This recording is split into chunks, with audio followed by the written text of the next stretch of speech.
Hope you're doing well today. I pray God has blessed you richly, and you're celebrating this is the day the Lord has made, and we will be glad and rejoice in it. We should wake up every day, I really truly believe, feeling that way, that God has blessed us with another opportunity to go out and share Him with somebody.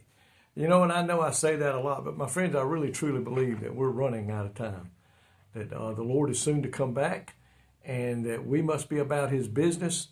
It is up to you and I to go out and spread the gospel in this day in which we live, my friends.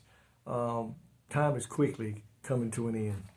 I want to talk to you today in Ephesians chapter 2, verse 4 and 5. It says, "But God, who is rich in mercy, for His great love wherewith He loved us, even when we were dead in sin, hath quickened us together with Christ. For by grace ye are saved." What a powerful verse there. I love that verse. It said, "But God who is rich in mercy." I am so thankful for that today, that God has mercy for us today. And the words right there to start that sentence or verse there, number 4, said, "But God." Only God can send us the forgiveness through Jesus Christ, our Lord and Savior. And it reminds us that salvation came from God sending His only begotten Son to this earth to be the sacrifice, the only possible sacrifice, that you and I could be forgiven of our sins, could be saved, have our name recorded in the Lamb's Book of Life, and a home in heaven someday down the road. In verse number 5, it reminds us that it is by His grace that we are saved, and nothing on our own. Folks, there's nothing we can do to work our way in, to earn our way in. It is by the grace of God that He saves us, and that lets us know it is unmerited favor. In other words, we don't earn it. We are not worthy of it. It is through His love, through His mercy, that He gives us the grace to forgive us of our sins. It says, "In sin we are dead." And that is true today, my friend. If you're not living for Christ and you're still living in your unforgiven sins, you are dead.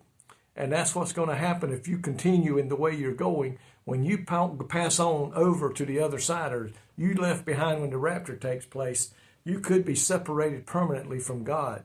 But it is His grace that He saves us, and it is an unexhaustible supply. It can never run out. And I'm so thankful for that today. God's grace will never run out. Sin's penalty is death, and its power over us was destroyed by Christ on the cross. When He died on the cross, He defeated Satan. He defeated the death. And when He come out of the tomb on that third day, He took captive over death, hell, and the grave. And I am so thankful for that today. God does not take us out of the world. We will still be living in this world, because He's not going to take us out of it until it's our time. And as long as we live in this world, we're going to be tempted to sin. And my friend, we will sin. We're not going to live a perfect life. There is nobody perfect on this earth. Only ever been one man, and that was Jesus Christ.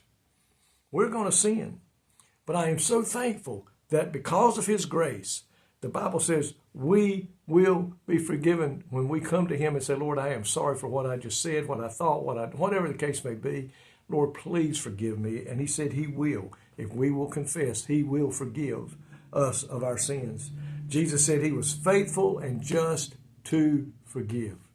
So as we live here on this earth, let's continue to walk in the way God's Word tells us to walk. Let's continue to do the things that the Word of God tells us to do. Let's be sharing the gospel with all that we come in contact with, letting them know that there is a way to avoid death and eternal separation from God, and that is through asking for forgiveness of our sins. And give them that God's grace, He's rich in mercy, He's rich in grace, will forgive if they will come to Him with a broken heart. And my friend, as we live for Christ and we slip up and fail, He will also forgive us. Lord, thank You today for Your promises that are true every day, Your mercies that are new every morning. God, we love You. We thank You for Your amazing grace. We thank You, Lord, for Your mercy today that you give each and every one of us. Thank you for your forgiveness. And Lord, we pray today as we live for you, may we do that you have called us to do. In Jesus' name, amen. May God richly bless you today is my prayer.